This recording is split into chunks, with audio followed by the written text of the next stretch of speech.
नमस्कार, जय हिंद, वंदे मातरम। साथियों, मैं अभिषेक मिश्रा आज आप सभी लोगों का हमारे दृढ़ संकल्प पर न्यू एनसीईआरटी ज्योग्राफी की एक और नई क्लास में बहुत बहुत स्वागत करता हूं। आज के इस क्लास में हम डिस्कस करेंगे क्लास 7 की एनसीईआरटी ज्योग्राफी का चैप्टर नंबर 6। हमारे आज के इस चैप्टर का नाम है मानव पर्यावरण अन्योन्य क्रिया, उष्ण कटिबंधीय एवं उपोष्ण प्रदेश।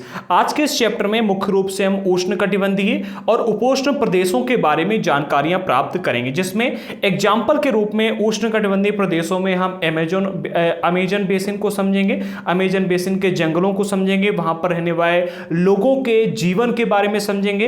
एंड उपोष्ण कटिबंधीय प्रदेश के लिए हम एग्जाम्पल लेते हैं हमारे भारत की नदी गंगा ब्रह्मपुत्र बेसिन का। ठीक है, तो दोनों एग्जाम्पल के माध्यम से उष्ण कटिबंधीय एवं उपोष्ण कटिबंधीय प्रदेशों के बारे में जानकारियां आज के इस चैप्टर में हम प्राप्त करेंगे। अब देखो, इससे पहला वाला जो हमारा सिलेबस था एनसीईआरटी ज्योग्राफी का सन 2022 का जो सिलेबस था, उसमें क्लास 7 के एनसीईआरटी ज्योग्राफी में आपको 9 चैप्टर देखने को मिलते थे, जिसमें चैप्टर नंबर 6 जो था उसका नाम था प्राकृतिक वनस्पति एवं वन्य जीवन। इसमें वन के बारे में जानकारी दी गई थी, वनस्पतियों के बारे में जानकारी दी गई थी। वन के बारे में बेसिकली जो हमारे उष्णकटिबंधीय सदाबहार वन होते हैं, उष्णकटिबंधीय पर्णपाती वन होते हैं, घास स्थल जो होते हैं, इसके अलावा सदाबहार वन होते हैं, शीतोष्ण कटिबंधीय इलाकों के बारे में यहाँ पर जो वन पाए जाते हैं, जैसे कि आपका शंकुधारी वन हो गया। ठीक है, इसके अलावा आपके जो मैंग्रोव वन होते हैं, टुंड्रा वनस्पतियां जो होती हैं, कंटीली झाड़ियां जो होती, इनके बारे में काफ़ी जानकारी दी गई थी।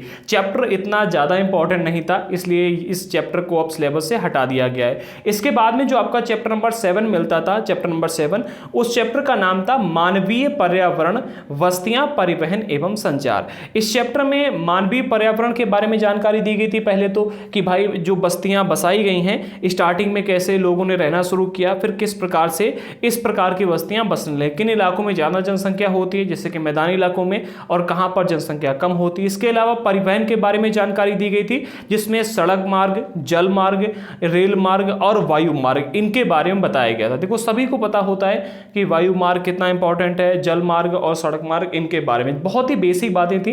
एंड इसके अलावा संचार के बारे में भी बताया गया था कि आज के टाइम पर हम सैटेलाइट वगैरह का यूज करने लगे हैं दूर संचार के लिए। ठीक है, इंटरनेट वगैरह का यूज होता है। ये चैप्टर 2 के 2 जो थे, चैप्टर नंबर 6 और 7, बहुत ही बेसिक थे एंड इसमें इतनी ज़्यादा इंपॉर्टेंट जानकारियां मिलती नहीं थी, तो गवर्नमेंट ने इन दोनों चैप्टरों को रिमूव कर दिया एनसीईआरटी ने। ओके, अब जो आपका चैप्टर नंबर 8 हुआ करता था, वो चैप्टर नंबर 6 के रूप में आपके सामने है, और जो आपका चैप्टर नंबर 9 हुआ करता था, वो चैप्टर नंबर 7 के रूप में। और इसके साथ में क्लास 7 की एनसीईआरटी ज्योग्राफी में अब आपको केवल 7 चैप्टर देखने को मिलते हैं। तो जिन लोगों को हमारे पुराने सिलेबस वाले जो 2 चैप्टर हटा दिए गए हैं, चैप्टर नंबर 6 और 7, तो उनके अगर आपको वीडियो देखना है तो डिस्क्रिप्शन बॉक्स में हमने वो दोनों वीडियो दे दिए हैं, आप जाकर के देख सकते हैं। इससे पहले जो हमने एनसीईआरटी ज्योग्राफी करवाई थी, तो उसमें वो दोनों चैप्टर कवर किए गए थे, आप चाहें तो जाकर के वो वीडियो देख सकते हैं। अब आते हैं अपने मेन टॉपिक पर। आज के इस चैप्टर में जो हमें डिस्कस करना है वो उष्ण कटिबंधीय प्रदेशों के बारे में और उपोष्ण कटिबंधीय प्रदेशों के बारे में हमें डिस्कस करना है। उष्ण कटिबंधीय प्रदेशों के लिए एग्जांपल हमने लिया है अमेजन बेसिन में जीवन का। ठीक है, अमेजन नदी है। ठीक है, तो अमेजन नदी का जो पूरा बेसिन है, बेसिन का अर्थ होता है जल संग्रहण क्षेत्र, जितने बीच में अमेजन नदी और उसकी सहायक नदियां फैली हैं, उस पूरे इलाके में जो लोग रहते हैं उनके जीवन के बारे में, वहां के पूरे वातावरण, ठीक है, वहां की जलवायु, इसके बाद वहां के वर्षा वनों के बारे में और वहां के निवासियों के बारे में जानकारी हमें प्राप्त होगी इस चैप्टर में। ठीक है, बेसिकली हम उष्णकटिबंधीय प्रदेशों के बारे में समझेंगे कि आखिरकार इन इलाकों में किस प्रकार की जलवायु होती है, जो लोग रहते हैं वो कैसे रहते हैं, इत्यादि चीजों को। इसके बाद में हम समझेंगे गंगा ब्रह्मपुत्र बेसिन में जीवन को। गंगा ब्रह्मपुत्र अगर आप इसे देखोगे तो ये हमारे भारत देश में पाई जाती है। इस इलाके में आप यहाँ पर देख पा रहे हैं, ये पूरा गंगा ब्रह्मपुत्र का बेसिन है और इसको हम समझेंगे डिटेल में। ठीक है, यहाँ का जीवन कैसा है, इसके बाद में डिटेल में हमने सारी जानकारी यहाँ पर रख ली है। इसके बाद में हम समझेंगे गंगा ब्रह्मपुत्र बेसिन में जीवन, शहर यातायात। यहाँ जो हमारे यहाँ पर ये जो पूरा का पूरा गंगा ब्रह्मपुत्र बेसिन है, इसमें यहाँ का जिस शहर आपको देखने को मिलते हैं इस बेसिन में, जैसे कि आपका कानपुर हो गया, इलाहाबाद है, वाराणसी है, लखनऊ है, पटना है, कोलकाता है, ये सारे के सारे शहर इसी बेसिन के आसपास पाए जाते हैं। तो यहाँ का यातायात कैसा है, ये जानकारी दी गई। बहुत ज़्यादा इंपॉर्टेंट नहीं है यातायात वाली, बट हाँ इंपॉर्टेंट हो जाती है, तो इसको भी हम यहाँ पर समझेंगे। आई होप कि ये चैप्टर आपको समझ में आएगा। अगर आपको वीडियो अच्छा लगे तो लाइक एंड शेयर कर देना। जिन लोगों ने अभी तक हमारे चैनल को सब्सक्राइब नहीं किया, हम आपको बता दें हमारे चैनल पर क्लास 6 से लेकर के 12 तक की एनसीईआरटी की एडवांस क्लासेस चल रही हैं, जिसमें हम NCERT history, geography, polity and economy in सभी को कंप्लीट कवर करेंगे। ओके, अभी हम क्लास 6 की ज्योग्राफी और क्लास 6 की हिस्ट्री को कंप्लीट कवर कर चुके हैं। दोनों की प्लेलिस्ट हमने डिस्क्रिप्शन बॉक्स में दे दिए। ये हमारे न्यू सिलेबस के अकॉर्डिंग क्लासेस करवाई जा रही हैं। एंड ज्योग्राफी हमारी कल तक कंप्लीट हो जाएगी क्लास 7 की, और इसके बाद में हम पॉलिटी करवाएंगे। लगभग 6 से 7 दिन ज्योग्राफी की क्लासेस नहीं आएंगी। एंड उसके बाद में क्लास 8 की ज्योग्राफी में जो भी चैप्टर हैं उनको हम 4 से 5 दिन के अंदर कंप्लीट कर देंगे, ठीक है। और उसके साथ में हम पॉलिटी, हिस्ट्री, ज्योग्राफी सभी क्लासेस लेकर के आएंगे। हमने सभी की प्लेलिस्ट डिस्क्रिप्शन बॉक्स में दे दी हैं, आप जाकर के चेक कर लीजिएगा अगर आपने अभी तक इन क्लासेस को नहीं ज्वाइन किया है। एंड जिन लोगों को हमारे एनसीईआरटी के नोट्स लेने हैं, नोट्स के लिए आप एक काम कीजिएगा, व्हाट्सएप पर मैसेज कर देना। हमने हमारा व्हाट्सएप नंबर डिस्क्रिप्शन बॉक्स में दे दिया है। अदरवाइज हमारा ये नंबर है, इस नंबर पर व्हाट्सएप पर मैसेज करके आप हमसे एनसीईआरटी के नोट्स प्राप्त कर सकते हो। बट याद रखना, नोट्स के लिए आपको थोड़ा सा पेमेंट करना होगा। वही लोग मैसेज करें जो लोग पेमेंट करके नोट्स ले सकते हैं। एंड आज रात को 8 बजे क्लास 7 की एनसीईआरटी हिस्ट्री का लाइव टेस्ट होगा। मॉक टेस्ट हम ला रहे हैं इनके क्वेश्चंस पर आधारित, तो वो सभी लोग ज्वाइन करें। चलिए इसी के साथ में आगे बढ़ते। अब देखो, इस चैप्टर में हम बाकी की चीजें डिस्कस करें उससे पहले कुछ बेसिक बातें हम समझ लें। जैसे कि हमने देखा इस चैप्टर का जो नाम है उसमें 2 चीजों के बारे में हमें समझना है, एक उष्णकटिबंधीय और दूसरा उपोष्ण प्रदेशों के बारे में, ठीक है। तो एक बार हम देख लेते हैं कि उष्णकटिबंधीय प्रदेश कहां पर पाए जाते हैं और ये उष्णकटिबंधीय प्रदेश क्यों कहे जाते हैं। इसके अलावा उपोष्ण कटिबंध जो हमने बात की, ये दोनों ही प्रदेश कहां पर पाए जाते हैं। हमने इस जो ये डायग्राम है इसे क्लास 6 के एनसीईआरटी के शायद चैप्टर नंबर 2 या 3 में देखा था, ठीक है। वहां पर हमने अक्षांश और देशांतर रेखाओं के बारे में भी समझा था। हमने देखा था कि हमारी पृथ्वी पर 0 डिग्री की एक लाइन होती है, कुछ इस तरह से जो आप देख रहे हैं, ठीक है। 0 डिग्री की जो लाइन है इसे नाम दिया गया विषुवत वृत्त। क्या नाम दिया गया? विषुवत वृत्त। 0 डिग्री से जब हम 23.5 डिग्री ऊपर जाते हैं तो हमें कर्क रेखा मिलती है, और जब हम 23.5 डिग्री नीचे आते हैं, 1 मिनट, ऊपर नीचे शब्द का इस्तेमाल मत करना। 0 डिग्री से जब हम 23.5 डिग्री उत्तर की ओर बढ़ते हैं तो हमें मिलती है कर्क रेखा, ठीक है। लेकिन जब हम 0 डिग्री से 23.5 डिग्री दक्षिण की ओर बढ़ते हैं तो हमें मिलती है मकर रेखा, ठीक है। कर्क रेखा से मकर रेखा के बीच का जो इलाका होता है, इस इलाके में सूर्य का प्रकाश सबसे अधिक प्राप्त होता है। इस वजह से यहां पर गर्मी भी सबसे अधिक होती है। इसलिए इस पूरे के पूरे इलाके को नाम दिया गया है उष्णकटिबंधीय इलाका। क्या नाम दिया गया है? ये जो पूरा इलाका आपको देखने को मिल रहा है, मैं एक बार कलर बना देता हूं। हाँ, ये जो पूरा इलाका आपको देखने को मिल रहा है, इस पूरे इलाके को नाम दिया गया है उष्णकटिबंधीय इलाका। इसको आप याद रखना, ठीक है। ये उष्णकटिबंधीय इलाका कहलाता है। क्यों? क्योंकि यहां पर सूर्य का प्रकाश सबसे अधिक प्राप्त होता है, यहां पर गर्मी सबसे अधिक होती है, इसलिए इस इलाके को नाम दिया गया उष्णकटिबंधीय। अब जैसे हम कर्क रेखा से ऊपर की ओर बढ़ते हैं, ठीक है, कर्क रेखा से उत्तर की ओर बढ़ते हैं 66.5 डिग्री तक, ठीक है। 23.5 डिग्री से 66.5 डिग्री तक जब हम जाते हैं तो 66.5 डिग्री पर हमको एक मिलता है वृत्त, जिसे नाम दिया गया उत्तरी ध्रुव वृत्त, ठीक है। कर्क रेखा से ये 23.5 डिग्री उत्तर में है, कर्क रेखा से हम 66.5 डिग्री उत्तर की ओर बढ़ते हैं यहां पर, तो ये हमें मिलता है एक उत्तरी ध्रुव वृत्त, ठीक है। कर्क रेखा से उत्तरी ध्रुव वृत्त के जो बीच का इलाका, यहां पर सूर्य की किरणें उतनी अधिक नहीं पहुंच पाती, यहां पर सूर्य की किरणें तिरछी पड़ती, इसलिए इस इलाके में बहुत अधिक गर्मी नहीं होती है। इसलिए इस इलाके को नाम दिया गया है उत्तरी शीतोष्ण कटिबंधीय इलाका।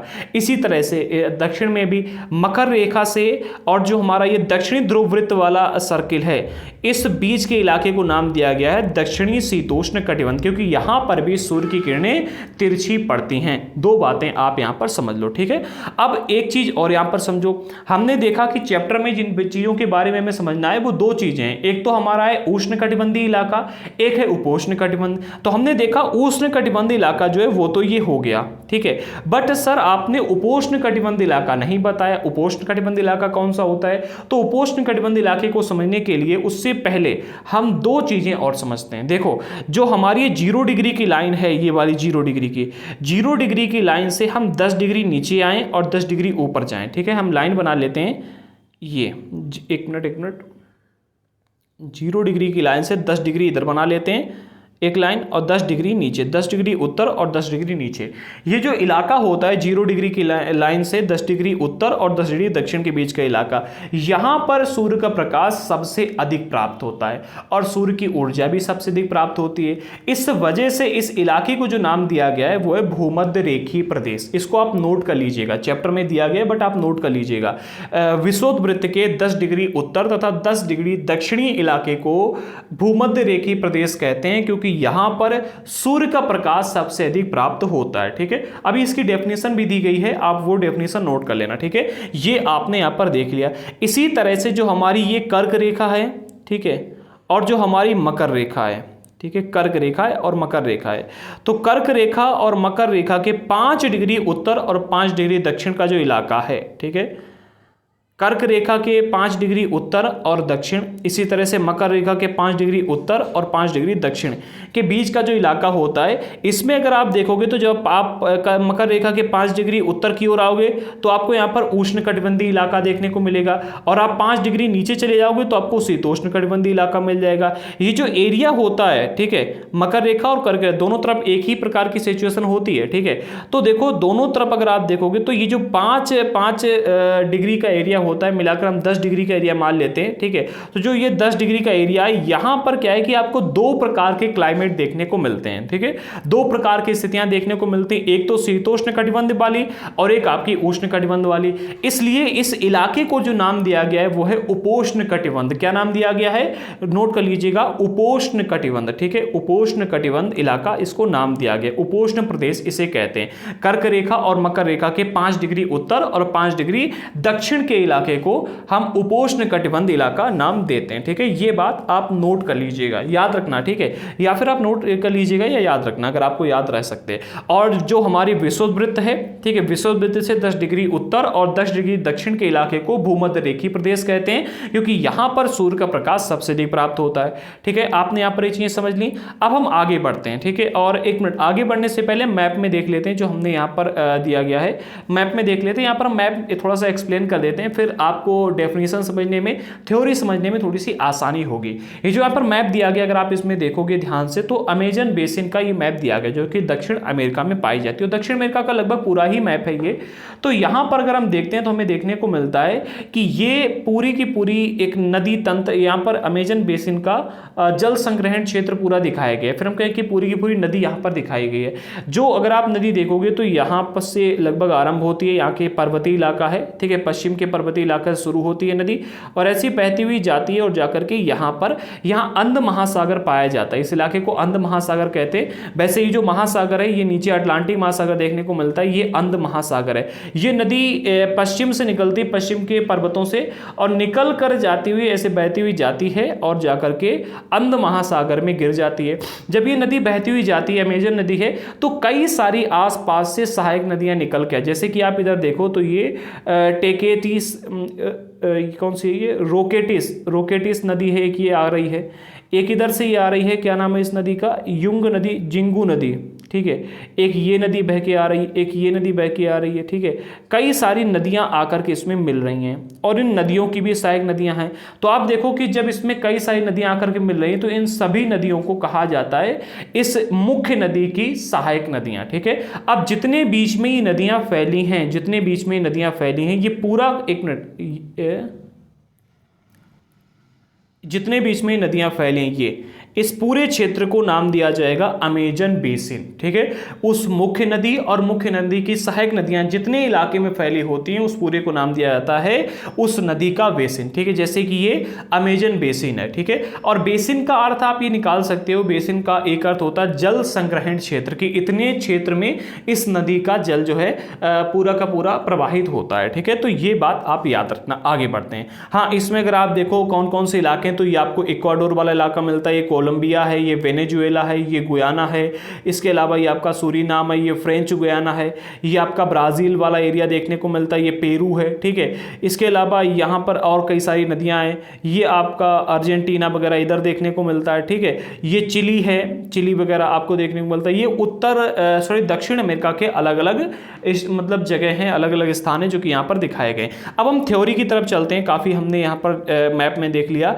अमेजन बेसिन में जीवन, उष्णकटिबंधीय उष्णकटिबंधीय प्रदेश कर्क रेखा और मकर रेखा के मध्य में स्थित है। हमने अभी देखा 0 डिग्री की लाइन ये होती है, ये कर्क रेखा, ये मकर रेखा, और कर्क रेखा और मकर रेखा के बीच वाला जो इलाका, इस पूरे इलाके को उष्णकटिबंधीय प्रदेश कहते हैं। ठीक है, भूमध्य रेखा के 10 डिग्री उत्तर से भूमध्य रेखा के 10 डिग्री उत्तर से 10 डिग्री दक्षिण के मध्य के भाग को भूमध्य रेखीय प्रदेश कहते हैं। भूमध्य रेखा कौन सी है आपकी? ये वाली भूमध्य रेखा है। ठीक है, ये वाली भूमध्य रेखा, और भूमध्य रेखा के 10 डिग्री उत्तर और 10 डिग्री दक्षिण वाला जो एरिया होगा, ये वाला, ठीक है, इस एरिया को नाम दिया जाएगा भूमध्य रेखीय प्रदेश, जो कि अभी हमने आपको नोट करवाया था। अमेजन नदी इसी प्रदेश में प्रवाहित होती है। ठीक है, ये पश्चिम में पर्वतों से निकलकर पूर्व में अंध महासागर में पहुंचती है। आइए एक बार देख लेते हैं। तो हमने देखा था, ये देखो आपको 0 डिग्री की लाइन जाती हुई दिख रही है। ठीक है, ये बना है 0 डिग्री। ठीक है, ये भी 0 डिग्री की लाइन है।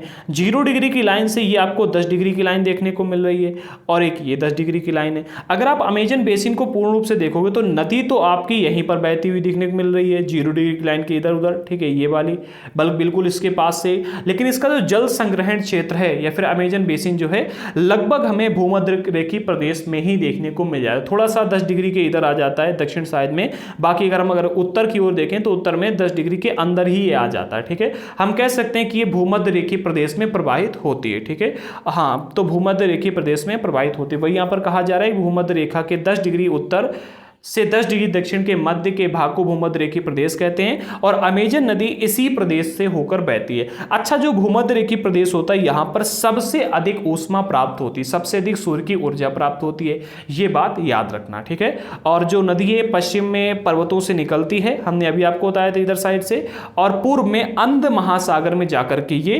अंध महासागर में जाकर के मिल जाती है। ठीक है, आगे बढ़ते। अगला पॉइंट है, जिस स्थान पर कोई नदी किसी अन्य जल राशि से मिलती है उसे नदी का मुहाना कहते हैं। जैसे कि आपकी अमेजन नदी प्रवाहित होती हुई जा रही थी, एक इधर से छोटी सी नदी आई और आकर के इसमें मिल गई, तो ये जो पॉइंट होगा, इस पॉइंट को कहा जाएगा नदी का मुहाना।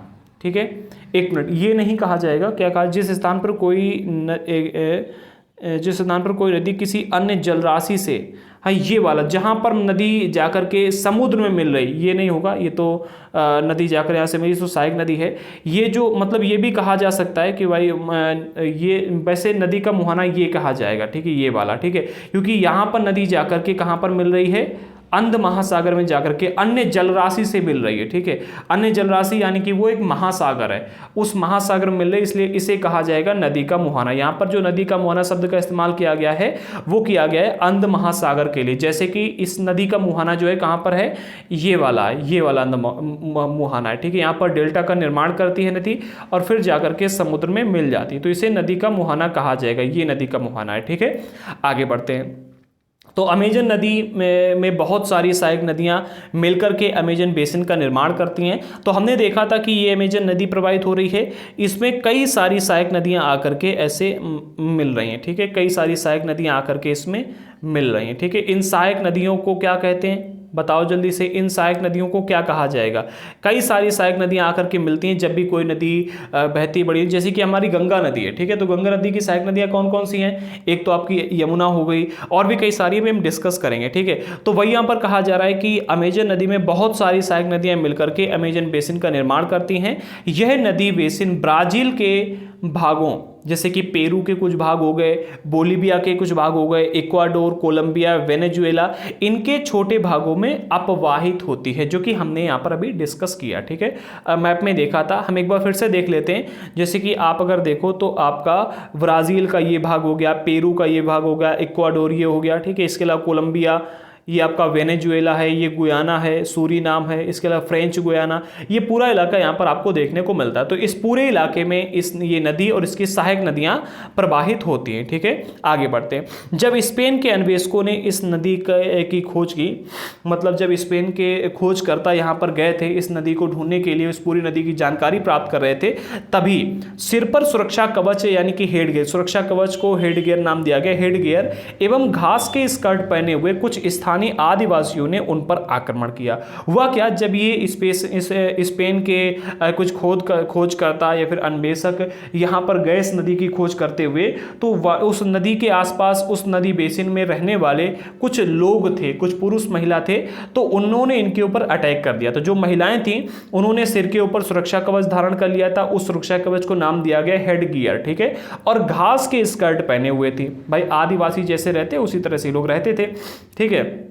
घास के स्कर्ट पहने हुए कुछ स्थानीय आदिवासियों ने इनके ऊपर आक्रमण कर दिया। अब जो आक्रमणकारी थे, आक्रमणकारियों ने जब इनके ऊपर आक्रमण किया तो उन्होंने इन्हें क्या किया, प्राचीन रोमन साम्राज्य के एमेजोन्स नामक महिला योद्धाओं के आक्रमण के समूह की याद दिला दी। किनको याद दिला दी? स्पेन के अन्वेषकों को, क्योंकि इसी प्रकार का आक्रमण जो है ये एमेजोन्स महिलाएं किया करती थी।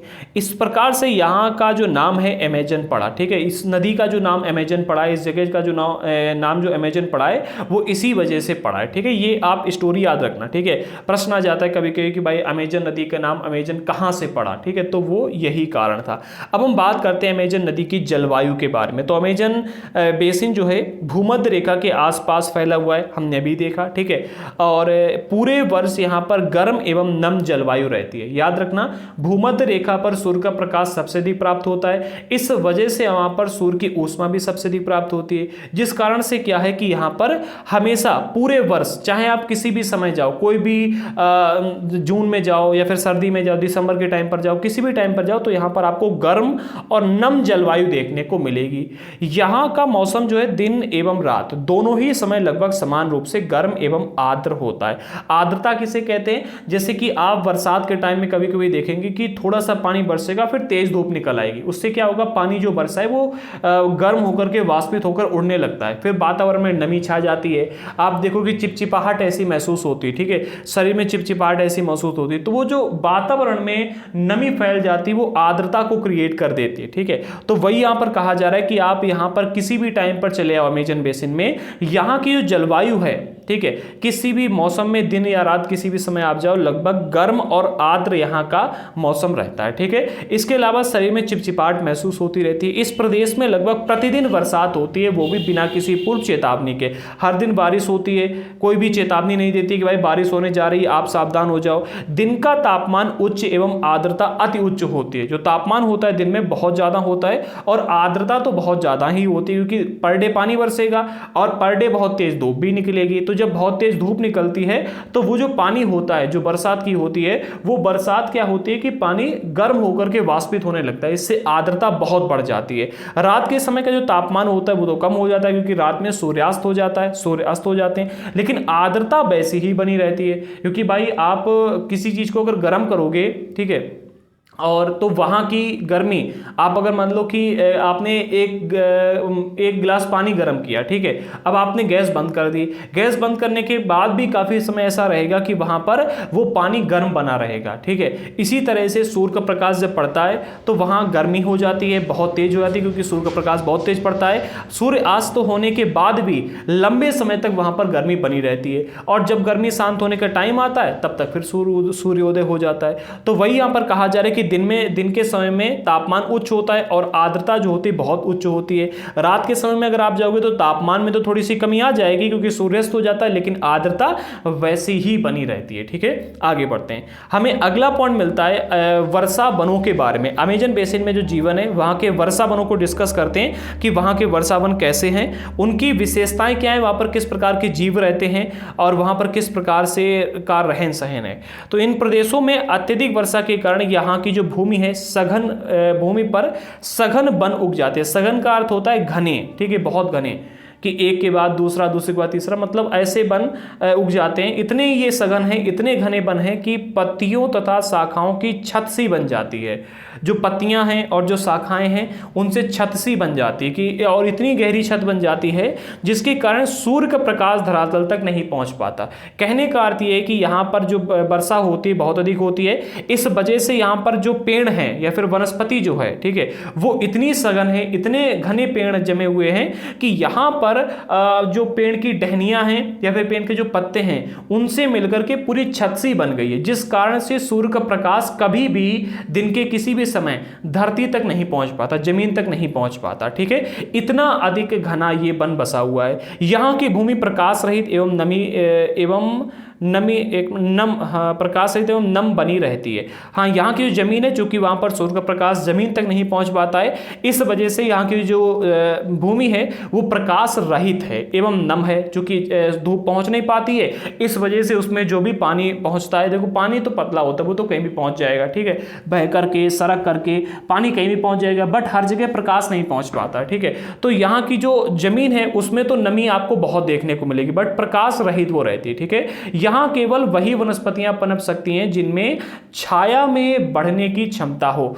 ठीक है, ऐसी ही वनस्पतियां पनप सकती हैं जो छाया में बड़ी हो सकें। ठीक है, जिनको अगर सूर्य का प्रकाश ना भी मिले तो भी वो वनस्पतियां बड़ी हो सकें, ऐसे पेड़ पौधे यहां पर इस जमीन पर पनप सकते हैं। ठीक है, क्योंकि यहां पर सूर्य का प्रकाश जमीन तक नहीं पहुंच पाता। परजीवी पौधों के रूप में यहां आर्किड एवं ब्रोमिलाइड पैदा होते हैं। अब परजीवी पौधों की जब बात आई तो परजीवी पौधे वो पौधे होते हैं जो दूसरे जीवों को अपना आहार बना करके जीवित रहने वाले होते हैं। जैसे कि आपने कभी कभी देखा होगा, जब पेड़ कोई मतलब टूट जाता है या फिर पेड़ मतलब कोई सूख जाता है और उसको काट के कहीं डाल दिया जाता है, लंबे समय तक वो पेड़ वहाँ पर पड़ा रहता है, तो आप देखोगे कि पेड़ के ऊपर बहुत सारे मशरूम जैसे जमाते हैं। ठीक है, तो मशरूम एक परजीवी पौधा है। परजीवी उन्हें कहा जाता है, केवल परजीवी पौधे ही नहीं होते, जीव भी परजीवी होते हैं। ये परजीवी पौधे या फिर जीव वो होते हैं जो दूसरों के ऊपर निर्भर रहते हैं। ठीक है, ये खुद का कुछ नहीं करते, ये दूसरों पर निर्भर रहते हैं। हर घर में परजीवी लोग भी पाए जाते हैं जो अपने माँ बाप की संपत्ति का फायदा लेते हैं, माँ बाप के का मतलब संपत्ति से खाना पीना खाते रहते हैं और बड़े होते हैं। ठीक है, लोग भी होते हैं। जैसे कि देखो, परजीवी की जो परिभाषा है सीधी ये है कि दूसरे जीवों को अपना आहार बनाकर जीवित रहने वाले पौधे या फिर प्राणी, उन्हें कहा जाता है परजीवी। तो यहाँ पर परजीवी पौधों के रूप में आर्किड या फिर ब्रोमिलाइड पौधे पाए जाते हैं, जो कि यहाँ पर विशेष रूप से उगते हैं। अब ब्रोमिलाइड किसे कहते हैं? तो ब्रोमिलाइड एक विशेष प्रकार का पौधा होता है जो अपनी पत्तियों में जल को संचित करके रखता है। ठीक है, ब्रोमिलाइड पौधे जो होते हैं, इनकी पत्तियां जो होती हैं वो बड़ी होती हैं और पत्तियों के अंदर ये जल को इकट्ठा करके रखते हैं। जब ये अपनी पत्तियों में जल को संचित यानी इकट्ठा करके रखते हैं, तो मेढक जैसे प्राणी इन पत्तियों में इन जल के पॉकेट का उपयोग अपने अंडे देने के लिए करते हैं। इन मतलब पत्तियों में क्या करते हैं, अपने इस जल में, इस पत्तियों के जो पॉकेट जिसमें जल होता है, उसी जल में क्या करते हैं, अंडे दे देते हैं। ठीक है, तो ये एक प्रकार का आपको देखने को मिलता है। आगे बढ़ते हैं। वर्षा वन में प्राणी जात की प्रचुरता होती है। यहाँ पर प्राणी जात बहुत पाए जाते हैं। ठीक है, समझो, टूकन, गुंजन पक्षी, रंगीन पक्षित वाले पक्षी एवं भोजन के लिए बड़ी चोंच वाले विभिन्न प्रकार के पक्षी जो भारत में पाए जाने वाले सामान्य पक्षियों से भिन्न है, यहाँ पर पाए जाते हैं। सबसे पहला टूकन, ये रहा आपके सामने टूकन पक्षी। इसकी चोंच बहुत लंबी होती है और मजबूत भी होती है, आप इसे देख सकते हैं। ठीक है, तो ये पक्षी यहाँ पर पाया जाता है। इसके बाद में मिलता है गुंजन पक्षी, इसे आप सर्च कर लीजिएगा, मैं सभी पक्षियों के इमेज नहीं ला पाया।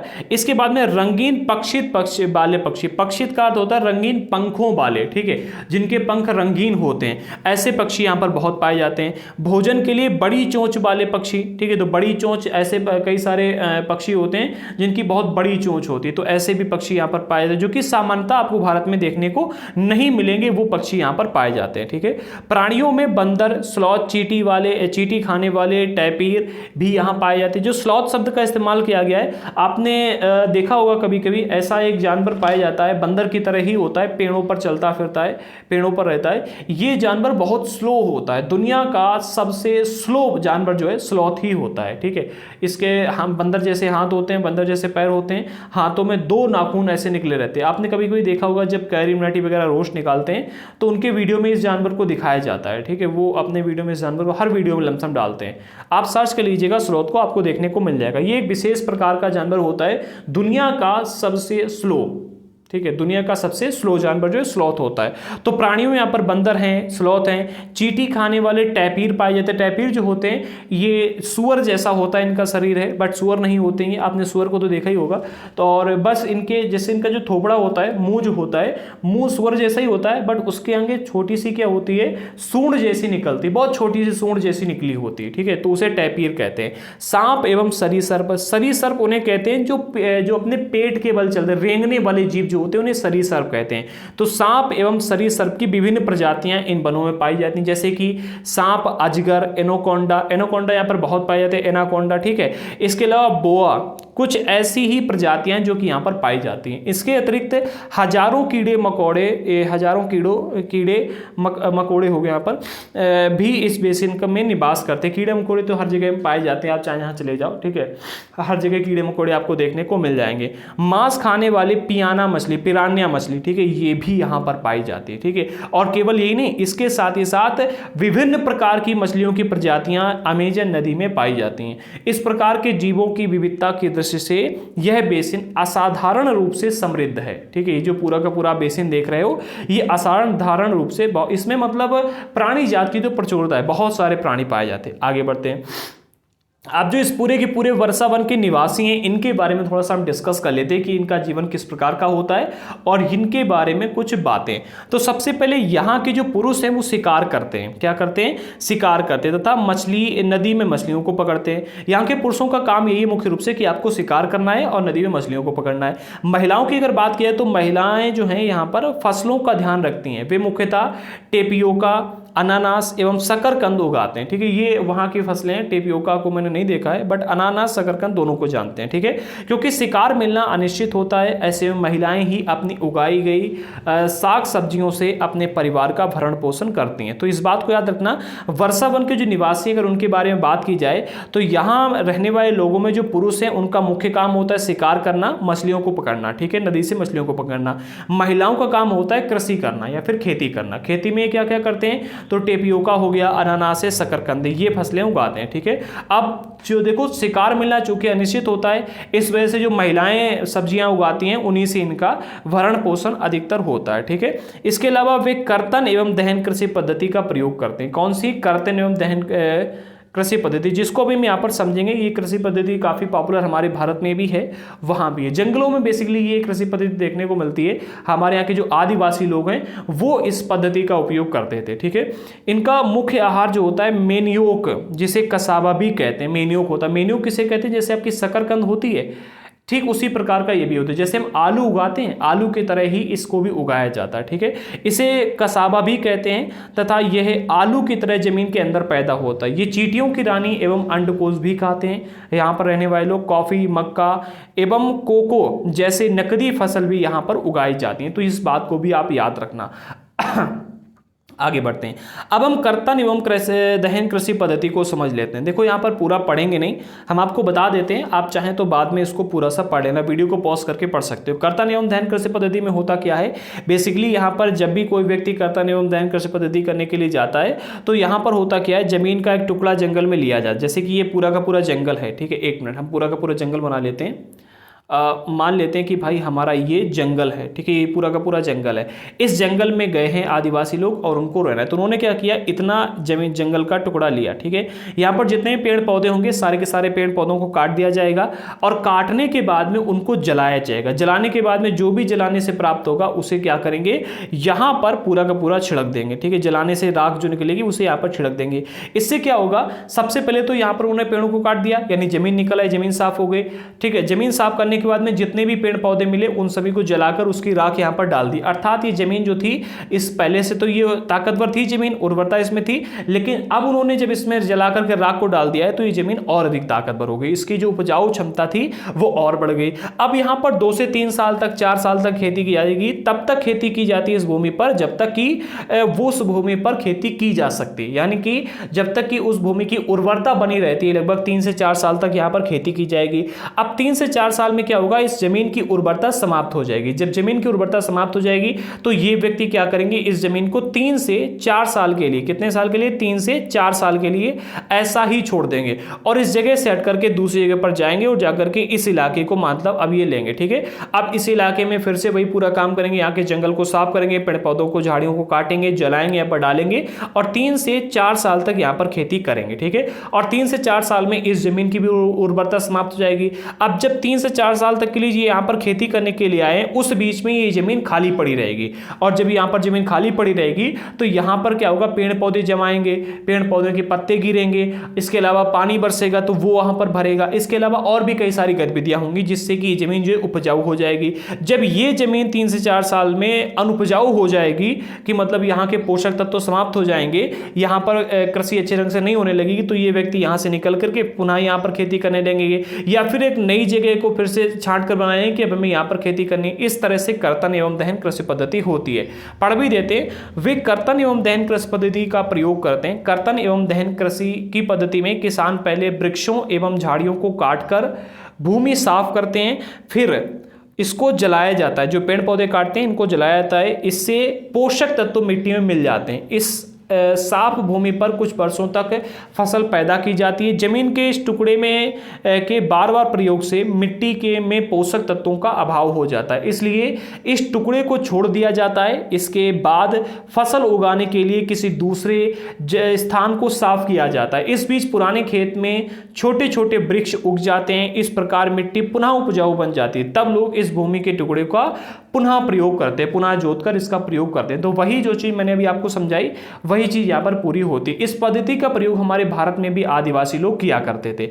आगे बढ़ते हैं, अगला पॉइंट मिलता है। हाँ देखो, जैसे हम लोग अपने खेतों में खाद वगैरह डाल करके, जैविक खाद हो गई या फिर यूरिया, डीएपी, एनपीके, पोटास वगैरह हो गई, डालकर खेती करते हैं, तो ये लोग ऐसा कुछ भी नहीं करते थे। यहाँ पर मतलब कोई भी खाद वगैरह का इस्तेमाल नहीं किया जाता, पूर्ण रूप से प्राकृतिक रूप से खेती यहाँ पर होती थी। ठीक है, अगला पॉइंट मिलता है, यहाँ कुछ परिवार मधुमक्खी के छत्ते के आकार वाले छप्पर के घरों में रहते हैं। मधुमक्खी का जो जैसा छत्ता होता है उसी प्रकार से अपना घर बनाते हैं और उस घर में यहाँ के कुछ परिवार के लोग रहते हैं। जबकि कुछ लोग मलोका कहे जाने वाले बड़े अपार्टमेंट जैसे घरों में रहते हैं, जिसकी छत तीव्र ढलान वाली होती है। आपने देखी होगी ऐसी छत आपको देखने को मिलेगी, एक मिनट,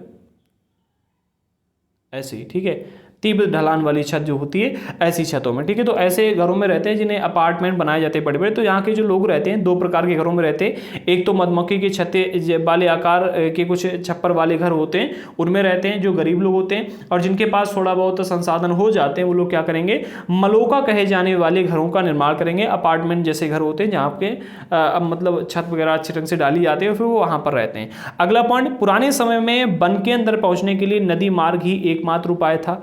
भाई जब हम लोगों ने विकास नहीं किया था तब तो यही था, लेकिन 1970 में क्या हुआ, ट्रांस अमेजन महामार्ग बनाया गया। कहां पर, ट्रांस अमेजन महामार्ग बनाया गया अमेजन बेसिन में। ठीक है, अब इससे क्या हुआ, इस वन के बनने से वर्षा वन के सभी भागों तक पहुंचना संभव हो गया। अब यहां तक आना जाना आसान हो गया क्योंकि यहां पर मार्ग बन गया।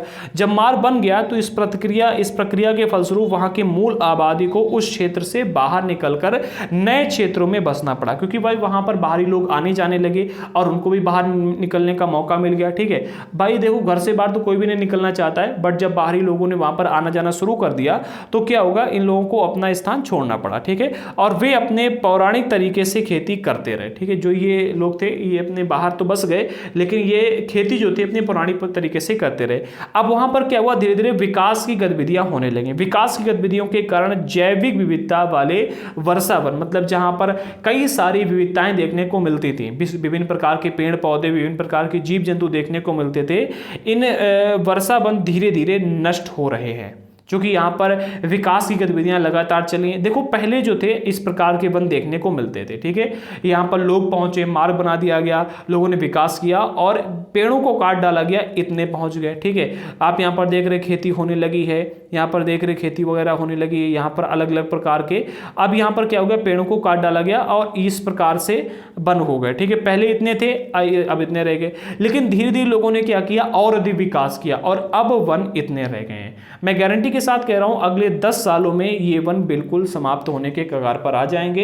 हो सकता है कि यहां पर कुछ ऐसे जीव हों जिनकी वजह से लोग यहां पर नहीं पहुंच पा रहे हों। ठीक है, वो जीव इन जंगलों की रक्षा कर रहे हों। जिस दिन वो जीव समाप्त हो जाएंगे या फिर जिस दिन उन जीवों को समाप्त करने का तरीका मानव ढूंढ लेगा, इन पेड़ों को भी समाप्त कर देगा। ठीक है, और अगर इन पेड़ों को इन्होंने समाप्त कर दिया तो हमारी पृथ्वी पर ऑक्सीजन मिलने वाले जो मुख्य साधन है वो यही है, तो वो भी नष्ट हो जाएगा। और फिर हो सकता है कि ओजोन की लेयर जल्दी समाप्त हो और फिर इंसान अपनी मृत्यु की ओर चला जाए। ठीक है, तो वही हम आगे बढ़ते हैं। ऐसा अनुमान है कि प्रतिवर्ष अमेजन बेसिन के वर्षा वन का एक बहुत बड़ा भाग लुप्त होता जा रहा है। वर्षा वनों के लुप्त होने से व्यापक प्रभाव होता है। वर्षा के कारण मिट्टी जो है वहाँ की मिट्टी की ऊपरी परत बह जाती है एवं सघन वन बंजर भूमि में बदल जाता है। आप समझो इस चीज को क्या कहा जा रहा है। जैसे कि अगर आप इन वनों को देखोगे तो वनों में बिल्कुल समतल भूमि नहीं होती, मैदानी इलाका नहीं होता है, वहां पर ऊबड़ खाबड़ भूमि होती है। ठीक है, ऊबड़ खाबड़ भूमि में जंगल भी होते हैं। ठीक है, मतलब पेड़ पौधे उगे होते हैं। अब पेड़ पौधे क्या करते हैं, मिट्टी को अपनी जड़ों से बांध के रखते हैं। ठीक है, अब जहां पर पेड़ पौधे होते हैं वहां पर घास भी होती है, घास भी मिट्टी को बांध कर रखती है। अब ऐसे इलाके में जब पानी बरसेगा तो पानी बहुत रफ्तार से वहां पर नहीं बहेगा, और जो अगर बहेगा भी तो अपने साथ मिट्टी को काट कर नहीं ले जाएगा। लेकिन अगर आप वहां के पेड़ों को काट दो, वहां की घास को साफ कर दो तो मिट्टी निकल आएगी। अब वहां पर जो भी पानी बरसेगा वो मिट्टी का कटान करेगा। ठीक है, अब जो हमने चैप्टर नंबर 2 में पढ़ा था क्लास 7 के एनसीईआरटी में कि हमारी पृथ्वी की जो सबसे ऊपरी लेयर है परपटी, इस परपटी के ऊपर ह्यूमस पाया जाता है। ठीक है, ह्यूमस किसे कहते हैं, जिसमें उर्वरता पाई जाती है। ठीक है, उर्वरता पाई जाती है, जैविक तत्व। ठीक है, तो हमारी अगर आप जहां पर खेती होती है जिस खेत में, अगर आप उस खेत की मिट्टी की ऊपरी लेयर निकाल दो, ठीक है, मतलब आप 2-3 फुट मिट्टी को अगर आप हटा दो, 3 फुट ही मिट्टी हटा दो, ज्यादा हम नहीं कहेंगे, तो उस भूमि पर खेती नहीं होने लगेगी। ठीक है, वो भूमि बंजर भूमि में बदल जाएगी। अगर आपने देखा होगा काफी सारे लोग जब हाईवे वगैरह बनते हैं तो अपने खेत से मिट्टी उठवा देते हैं। ठीक है, जब मिट्टी उठवा देते हैं तो आप देखोगे कि उस खेत में कई वर्षों तक फसल हो ही नहीं पाती है। आप कोई भी फसल करो, होती ही नहीं। इसके पीछे का कारण यही होता है क्योंकि ऊपर की भूमि, ऊपर की मिट्टी जो होती है वो उपजाऊ होती है, उसमें उर्वरता होती है। अब जब यहाँ पर ये बरसा वन के जंगल कट रहे हैं तो वहाँ की जब बारिश होती है तो मिट्टी भी बह जाती है। जब मिट्टी बह जाती है तो होता क्या है कि वहाँ की उर्वरता चली जाती है और ऐसे स्थान बंजर भूमि में बदल जाता है। ठीक है, ऐसा कई इलाकों में होता है, हमारे देश में भी कई इलाकों में ऐसा हो रहा है। अब हमने यहां पर समझ लिया है अमेजन बेसिन के जीवन के बारे में। ठीक है, हमने देखा यहां पर कि भाई अमेजन बेसिन में जो लोग रहते हैं, एक बार पूरा रिवाइज कर लेते हैं फिर आगे बढ़ेंगे, गंगा ब्रह्मपुत्र घाटी को समझेंगे। सबसे पहले हमने अमेजन बेसिन के जीवन को समझा। इसमें हमने देखा कि यहाँ का जो जलवायु है यहाँ का कैसी रहती है, जो उष्णकटिबंधीय प्रदेश है उसका यहाँ पर क्या प्रभाव पड़ता है। ठीक है, फिर हमने यहाँ की जलवायु को समझा कि यहाँ की जो आप किसी भी समय पर जाओ आर्द्र एवं गर्म यहाँ की जलवायु, यहाँ का मौसम आपको देखने को मिलेगा। ठीक है, फिर हमने वर्षा वन के बारे में समझा, यहाँ के जीवन के बारे में कि यहाँ पर कितने प्रकार की प्रजातियाँ पाई जाती हैं जीवों की। ठीक है, पेड़ कौन कौन से यहाँ पर उग सकते हैं वो हमने देखा। फिर हमने देखा कि यहाँ पर जो पेड़ जो जीव पाए जाते हैं, जो पक्षी वगैरह वो ये पाए जाते हैं। फिर जो जानवर पाए जाते हैं वो हमने देखे। यहाँ पर पिरान्या मछली वगैरह पाई जाती है। यहाँ के निवासियों के बारे में समझा कि यहाँ के लोग जो है किस प्रकार की खेती करते हैं। ठीक है, ये हमने यहाँ पर देख लिया। अब हम बात करते हैं गंगा ब्रह्मपुत्र बेसिन में जीवन की, गंगा ब्रह्मपुत्र बेसिन के बारे में। अच्छा, ये इंपॉर्टेंट इसलिए क्योंकि ये हमारे देश की बात है, ये बेसिन हमारे देश में पाया जाता है और इससे प्रश्न आते रहते हैं और प्रश्न आने की संभावना भी है। तो इसको थोड़ा सा डिटेल में समझना, ध्यान से समझना। अगर आप कॉपी पेन लेकर नहीं बैठे हो तो बैठ जाइएगा। एंड जिन लोगों को इसके नोट्स लेने हैं, डिस्क्रिप्शन बॉक्स में हमने एक तो नोट्स के पीडीएफ की लिंक दे दी, उस पर क्लिक करके आप लोग डायरेक्टली नोट्स को परचेस कर सकते हो। ठीक है, चलिए इसी के साथ में हम आगे बढ़ते हैं और सबसे पहले पॉइंट को समझते हैं। कहा जा रहा है गंगा तथा ब्रह्मपुत्र की सहायक नदियां मिलकर के भारतीय उपमहाद्वीप में गंगा ब्रह्मपुत्र बेसिन का निर्माण करती हैं। अच्छा, गंगा नदी की अगर बात की जाए तो आप देखो गंगा नदी यहां से निकलती है, ठीक है, और ऐसी बहती हुई जाती है ये, ठीक है, ये बहती हुई आ रही है और ये जाकर के, एक मिनट, ये कुछ इस प्रकार से यहाँ पर बंगाल की खाड़ी में जाकर के ये समाहित हो जाती है। ठीक है, अब अगर आप वहीं ब्रह्मपुत्र को देखो तो ब्रह्मपुत्र की जो नदी है ऐसी आती है और आने के बाद में ये ऐसी आती है, यहाँ पर आकर के दोनों नदियाँ मिल जाती। कहाँ पर? यहाँ पर आकर दोनों नदियाँ आपस में मिल जाती हैं। अब गंगा और ब्रह्मपुत्र, अगर दोनों ही नदियों को हम बात करें जल संग्रहण क्षेत्र, तो गंगा नदी का जल संग्रहण क्षेत्र काफ़ी बड़ा है। ठीक है, ये देखो इतने बीच का जल संग्रहण क्षेत्र, ये इतने बीच में गंगा नदी का जल संग्रहण क्षेत्र, गंगा नदी का जल संग्रहण क्षेत्र ज़्यादा बड़ा है, ब्रह्मपुत्र का छोटा है, बट दोनों नदियां आपस में आकर मिल जाती हैं, इसलिए इसे गंगा ब्रह्मपुत्र बेसिन कहा जाता है। इतने इलाके में पूरा का पूरा ये गंगा ब्रह्मपुत्र बेसिन फैला हुआ है। ठीक है, अब इसके बारे में थोड़ा सा हम डिटेल में जाते हैं। यह बेसिन उपोष्ण में 20 डिग्री उत्तर से 30 डिग्री दक्षिण के मध्य स्थित है। अब अगर हम यहाँ पर उपोष्ण प्रदेश की बात करें तो ये आपकी कर्क रेखा देखो, आप यहाँ से कर्क रेखा गुजर रही है। ठीक है, यहाँ से कर्क रेखा गुजर रही है। हमने कहा था कर्क रेखा से 5 डिग्री ऊपर की ओर जब हम जाते हैं तो हमें क्या है कि उपोष्ण प्रदेश देखने को मिलता है, ठीक है, और 5 डिग्री नीचे आएंगे तो हमें उपोष्ण प्रदेश देखने को मिलेगा। 24 से जब हम 30 तक जाते हैं, ठीक है, 24 से 30 तक लगभग यहाँ तक आएगा 30, ठीक है, 25 से 30 तक जाएंगे, 5 डिग्री नहीं, ज़्यादा ही चले जाएंगे, ठीक है। तो देखो यहाँ पर क्या है कि ये अगर हम इसकी बात करें तो 20 से लेकर के 30 डिग्री के बीच में ये पाया जाता है, ठीक है। यहाँ से शुरू होती है गंगा ब्रह्मपुत्र बेसिन, यहाँ से 20 डिग्री से, ये आप 20 डिग्री की लाइन देख पा रहे हो। एक मिनट मैं फिर से बना लेता हूँ। 20 डिग्री की लाइन अगर आप देखोगे तो आपको ये देखने को मिलेगी, ये 20 डिग्री की लाइन है, ठीक है, ये 20 डिग्री है। तो 20 डिग्री से और 30 डिग्री तक ये पाया जाता है, लमसम यहाँ तक आप देख रहे हैं 30 डिग्री तक ये पाया जाता है। तो 20 से 30 डिग्री के बीच में हमारा गंगा ब्रह्मपुत्र बेसिन पाया जाता है। इसी वजह से इसे उपोष्ण प्रदेश का बेसिन कहा जाता है, ठीक है। ये बेसिन उपोष्ण में 20 से 20 डिग्री उत्तर से 30 डिग्री उत्तरी अक्षांश के मध्य स्थित है, ठीक है। घाघरा, सोन, चंबल, गंडक, कोसी जैसी गंगा की सहायक नदियां इस ब्रह्मपुत्र की सहायक एवं ब्रह्मपुत्र की सहायक नदियां इसमें अपवाहित होती हैं। तो देखो गंगा ब्रह्मपुत्र बेसिन में कौन कौन सी नदियां अपवाहित होती हैं, कौन सी नदी कहां से निकलकर इसमें आकर मिलती है, ये हम समझेंगे कि इसमें क्लास 9 की एनसीईआरटी में, ठीक है। उसमें ये डिटेल में पूरा का पूरा गंगा ब्रह्मपुत्र नदी के बारे में पूरी की पूरी एक एक नदी के बारे में डिटेल में जानकारी दी गई। अब यहाँ पर बेसिक बातें समझ लो। ये जो नदियां यहाँ पर बताई गई ये इनकी सहायक नदियां हैं, ठीक है, जो कि जैसे कि ये आपकी यहाँ की यमुना नदी आकर के इसमें यहाँ से मिल जाती है, ठीक है। इसके अलावा यमुना के अलावा सरस्वती नदी भी इसमें आकर मिल जाती है, घाघरा है, सोन है, चंबल है, गंडकी है, कोसी है, ये नदियाँ गंगा की सहायक नदियाँ हैं। इसके अलावा ब्रह्मपुत्र की सहायक नदियाँ भी हैं जो कि आकर ब्रह्मपुत्र में मिलती हैं। इस तरह से पूरे के पूरे नदी बेसिन का निर्माण होता है, ठीक है। आगे बढ़ते हैं। गंगा एवं ब्रह्मपुत्र के मैदान, पर्वत एवं हिमालय की गिरपात तथा सुंदरवन डेल्टा इस बेसिन की मुख्य विशेषताएं।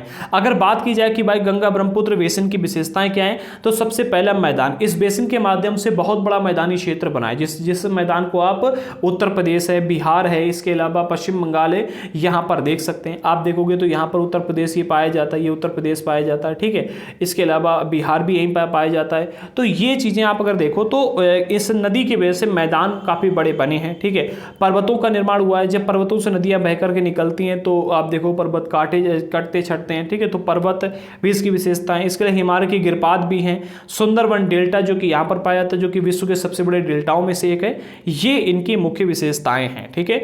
मैदानी क्षेत्र में अनेक चापकार झील पाई जाती हैं। झीलों का निर्माण कैसे होता है, इससे पहले वाला जो चैप्टर नंबर 5 था उसमें हमने डिस्कस किया है। तो गंगा नदी से काफी सारी, गंगा ब्रह्मपुत्र जो नदी, इन दोनों ही नदियों से काफी सारी झीलों का निर्माण होता है, वो हमने समझा था, ठीक है। तो चापकार झील कई सारी पाई जाती है। यहाँ की जलवायु मुख्यतः मानसूनी है।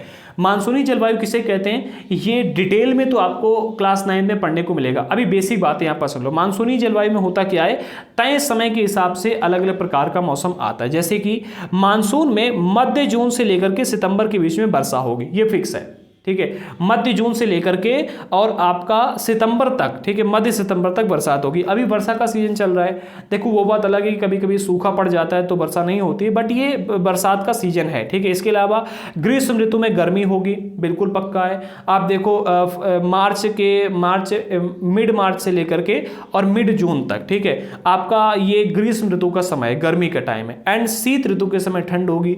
आप देखो नवंबर शुरू होती है और फरवरी तक ठंड चलती है, लगभग मध्य अगस्त तक, ठीक है, अगस्त, हाँ नहीं एक मिनट, अगस्त नहीं, मार्च तक, ठीक है, मार्च तक, आधे मार्च तक, लगभग 15 मार्च तक आपको सर्दी देखने को मिलती है। तो मानसूनी जो इलाका होता है, ठीक है, जहाँ की जलवायु मानसूनी होती है, वहाँ पर ये चीज़ें फिक्स होती हैं, आप समझ लीजिएगा, ठीक है। बेसिन क्षेत्र में विभिन्न प्रकार की स्थलाकृतियाँ हैं। जनसंख्या के वितरण में पर्यावरण की मुख्य भूमिका होती है। देखो अगर आप बेसिन क्षेत्र की बात करें, गंगा ब्रह्मपुत्र बेसिन की, तो यहाँ पर आपको विभिन्न प्रकार की स्थलाकृतियाँ देखने को मिलेंगी, कई सारी स्थलाकृतियाँ, ठीक है। उसमें आपको पर्वतीय इलाका भी देखने को मिलेगा, पठारी इलाका भी देखने को मिलेगा, आपको मैदानी इलाका भी देखने को मिलेगा, ठीक है। तो हर प्रकार के इलाके आपको यहाँ पर विभिन्न प्रकार की स्थलाकृतियां देखने को मिलेंगी। जनसंख्या के वितरण में पर्यावरण की मुख्य भूमिका होती है। तीव्र ढाल वाले पर्वतीय क्षेत्र बसने के लिए प्रतिकूल होते हैं। प्रतिकूल का अर्थ होता है मतलब अच्छे नहीं होते हैं, ठीक है। एक होता है अनुकूल, एक होता है प्रतिकूल। तो अनुकूल का अर्थ होता है सहायक और प्रतिकूल का अर्थ होता है असहायक, या फिर हम कहें कि वो उपयोगी नहीं है, ठीक है, मतलब विरोधी आप कह सकते हो, प्रतिकूल, ठीक है। हाँ मतलब ऐसे आप कह सकते हो। आगे बढ़ते हैं। तो जो तीव्र ढाल वाले पर्वतीय क्षेत्र होते हैं वहाँ पर रहना आसान नहीं होता है, क्योंकि वहाँ पर रहोगे कभी पानी बरसा ढलान, मतलब कभी पानी तेज बरसा, बाढ़ वगैरह आई तो वो घर सहित आप बह जाओगे, क्योंकि ढलान पर हो। ठीक है, भूस्खलन वगैरह होते रहते हैं। इसके अलावा और भी कई सारी चीज़ें होती, रहना आसान नहीं होता है। इसके अलावा गंगा ब्रह्मपुत्र बेसिन के जो पर्वतीय क्षेत्र है वहाँ पर कम लोग रहते हैं। ठीक है, पर्वतीय क्षेत्र में भी कम लोग, जैसे कि हम उत्तराखंड की बात करें, ठीक है, तो उत्तराखंड हमारा पर्वतीय क्षेत्र है, वहाँ पर बहुत कम लोग रहते हैं। ठीक है, हमने उत्तराखंड का जनसंख्या घनत्व भी देखा। उत्तराखंड के जो जनसंख्या घनत्व है वह 189। ठीक है, जबकि अगर हम बात करें बिहार का, जो कि मैदानी इलाका है, तो वहां पर 1102 है। आगे बढ़ के समझते हैं, मानव प्रवास के लिए मैदानी क्षेत्र सबसे उपयुक्त होता है। यहां जनसंख्या घनत्व अधिक है, मिट्टी, यहाँ की मिट्टी उपजाऊ है। जिन स्थानों पर फसल उगाने के लिए समतल भूमि उपलब्ध है वहाँ के लोगों का मुख्य व्यवसाय जो है कृषि है। यहाँ धान की मुख्य फसल, धान यहाँ के मुख्य फसल है। यहाँ उगाई जाने वाली अन्य फसलें गन्ना, जूट, गेहूं, मक्का, ज्वार, चना एवं बाजरा आदि चीजें।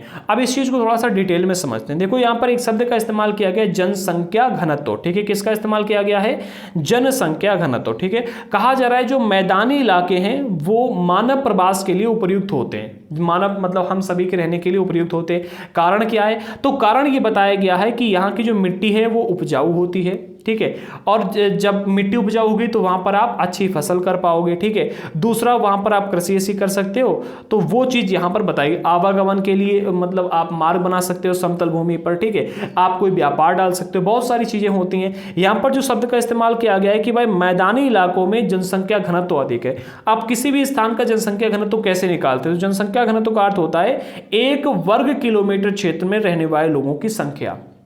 जैसे कि हम अगर बिहार का जनसंख्या घनत्व निकालें तो बिहार में 1 वर्ग किलोमीटर क्षेत्र में 1102 लोग रहते हैं। पश्चिम बंगाल की बात की जाए तो पश्चिम बंगाल में 1029 लोग रहते हैं 1 वर्ग किलोमीटर क्षेत्र में। वहीं अगर हम उत्तराखंड की बात करें जो कि पर्वतीय इलाका है, तो वहां पर आपको 1 वर्ग किलोमीटर क्षेत्र में केवल 189 लोग ही देखने को मिलेंगे। तो इसे कहते हैं जनसंख्या घनत्व। ठीक है, आपको अगर जनसंख्या घनत्व निकालना है तो उस राज्य का 1 वर्ग किलोमीटर क्षेत्र में रहने वाले लोगों की संख्या निकाल लेना, आपको जनसंख्या घनत्व का पता चल जाएगा। आगे बढ़ते हैं, अगला पॉइंट मिलता है पश्चिम बंगाल एवं असम में चाय के बागान मिलते हैं। बिहार एवं असम के कुछ भागों में सिल्क के कीड़े का संवर्धन कर सिल्क का उत्पादन किया जाता है। रेशम, ठीक है, सिल्क अर्थात रेशम। ठीक है, रेशम का कपड़ा जो बनता है, आप देखो रेशम का धागा बनता है। तो बिहार और असम के कुछ इलाकों में आप देखोगे तो सिल्क के कीड़ों का, रेशम के कीड़ों का संवर्धन किया जाता है और फिर यहाँ पर रेशम का उत्पादन किया जाता है। वहीं असम में और पश्चिम बंगाल में, इन दोनों ही इलाकों में चाय के बागान बड़ी मात्रा में देखने को मिलते हैं। ठीक है, मंद ढाल वाले पर्वतों एवं पहाड़ियों पर वेदिकाओं में फसलें उगाई जाती हैं। वेदिकाएं किसे कहते हैं? तो जैसे पूरा का पूरा पर्वत ऐसा है। ठीक है, पर्वत ऐसा है। अब यहाँ पर आप कोई फसल करोगे, पानी बरसेगा और मिट्टी की कटान होगी, पूरा का पूरा पानी अपनी फसल को लेकर चला जाएगा। अब इसके लिए किया जाता है, इस पर वेदिकाएं बनाई। जैसे कि पर्वत ऐसा था पर्वत, अब यहाँ पर क्या किया जाएगा, ऐसा थोड़ा सा आया, फिर ये ऐसी समतल भूमि बना दी गई, फिर ऐसे आया, फिर ऐसी कर दी गई, फिर ऐसे आया, फिर ऐसी कर दी गई, ऐसा कर दिया जाएगा। ठीक है, ये वेदिकाएं जीना टाइप का बना दिया जाएगा, जिसका एग्जाम्पल आप यहाँ पर ही देख सकते हो। यहाँ पर वेदिकाएं बनाई गई, आप देख रहे हैं वेदिकाएं बनाई गई। ठीक है, वेदिका कृषि है ये। तो इसमें क्या होगा, जब भी पानी बरसेगा तो यहाँ पर आएगा, भरेगा, थोड़ा सा रुकेगा, फिर यहाँ से यहाँ आएगा, रुकेगा, फिर यहाँ से आएगा, रुकेगा, फिर यहाँ से आएगा, रुकेगा। मतलब पानी की रफ्तार तेज नहीं होगी। इससे क्या होगा, फसल को नुकसान नहीं होता है। ठीक है, तो यहाँ पर क्या होता है, मंद ढाल वाले पर्वतों एवं पहाड़ियों पर वेदिकाओं में फसलें उगाई जाती हैं। वेदिकाओं का निर्माण खाली ढलान पर समतल सतह बनाकर, ठीक है, समतल सतह यानी कि इस प्रकार की सतह बना करके कृषि करने के लिए होता है। ढलान को इसलिए हटाया जाता है जिससे कि जल का जो प्रवाह है वो तीव्रता से ना हो, यानी जल बहुत तेजी से ना बहे। अगर जल तेजी से बहेगा तो सारी फसल, मिट्टी सब ले जाएगा, और जल धीरे धीरे चलेगा अगर, तो मिट्टी फसल को छोड़ता हुआ जाएगा। ठीक है, पानी धीरे धीरे बह जाएगा, तो उसका इस्तेमाल यहाँ पर किया जाता है। ठीक है, हम जब आप देखोगे पर्वतों को पार करने के लिए जब मार्ग बनाए जाते हैं तो वो भी इसी प्रकार से बनाए जाते हैं। पर्वत के आसपास ऐसे गोल गोल चक्कर करते हुए, पर्वत को काटते हुए ऐसे मार्ग बनाए जाते हैं ऊपर तक, और फिर उसी तरह से नीचे की ओर आने के लिए मार्ग बनाए जाते हैं पूरे। ठीक है, तो इस प्रकार से होता है। आगे बढ़ते हैं। विभिन्न भू आकृतियों के अनुसार वनस्पति में भी विभिन्नताएं पाई जाती हैं। हाँ देखो, अगर हम पूरे गंगा ब्रह्मपुत्र बेसिन में देखें तो जहां जहां की अलग अलग भू आकृतियां पाई, जैसे कि पर्वतीय इलाकों में आप जाओगे अलग प्रकार की वनस्पतियां देखने को मिलेंगी, मैदानी इलाके में आओगे आपको अलग प्रकार की वनस्पतियां देखने को मिलेंगी। विशेष रूप से आप देखोगे अगर आप बहुत ऊंचे पर्वत पर चले जाओगे, जैसे कि हिमालय के शिखर पर आप चले जाओगे, तो वहां पर आपको शंकुधारी वृक्ष देखने को मिलेंगे। शंकुधारी कैसे? ऐसे वृक्ष देखने को मिलेंगे। ये पेड़ होगा, ठीक है, ये इस प्रकार से पेड़ आपको देखने को मिलेंगे, ऐसे पेड़ देखने को मिलेंगे। आप मैदानी इलाके में आ जाओ तो आपको ऐसे पेड़ देखने को मिलेंगे, ऐसे पेड़ देखने को मिलेंगे। तो ये स्थितियों के आधार पर भी, मतलब अलग अलग इलाकों के आधार पर भी विभिन्न भू आकृतियों के अनुसार वनस्पति में भी भिन्नता पाई जाती है। गंगा ब्रह्मपुत्र के मैदान में सागवान, साखू एवं पीपल के साथ साथ उष्णकटिबंधीय पर्णपाती वन भी पाए जाते हैं। जैसे आप हमारे उत्तर प्रदेश में आ जाओ, मैदानी इलाका है, आप बिहार में चले जाओ, मैदानी इलाका है, पश्चिम बंगाल में काफी मैदानी इलाका देखने को मिलता है, तो यहाँ पर आपको ये पेड़ बेसिकली ज्यादा देखने को मिलेंगे। ठीक है, ब्रह्मपुत्र के मैदान में मैदानी क्षेत्र में घने बांस के झुरमुट पाए जाते हैं। जो ब्रह्मपुत्र नदी का मैदानी इलाका है वहां पर अगर आप जाओगे तो आपको बांस के बड़े झुरमुट देखने को मिलेंगे।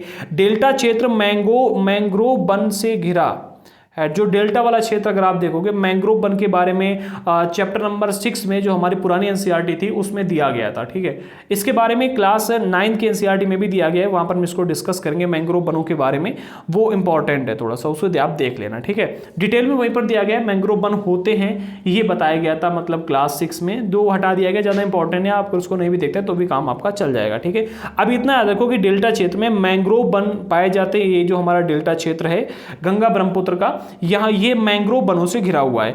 उत्तराखंड, सिक्किम एवं अरुणाचल प्रदेश की ठंडी जलवायु एवं तीव्र ढाल वाले भागों में चीड़, देवदार एवं फर जैसे शंकुधारी पेड़ पाए जाते हैं। हमने शंकुधारी पेड़ों की बात की तो ये देखो, जो आपके ये अरुणाचल प्रदेश हो गया, सिक्किम है, उत्तराखंड है, ये तीव्र ढलान वाले पेड़ हैं, तीव्र ढलान वाली जगह, जैसे कि ये जगह है। ठीक है, ऐसी तीव्र ढलान वाली जगह है, यहाँ पर पेड़ जो जमेगा, ठीक है, वो अगर पूरा ऐसा ऐसा बनेगा तो वो क्या होगा, गिर सकता है। इसलिए यहाँ पर जो पेड़ बनते हैं कैसे बनते हैं, ये पेड़ की मुख्य टहनी हो गई और इसके बाद में ऐसा पेड़ जाएगा।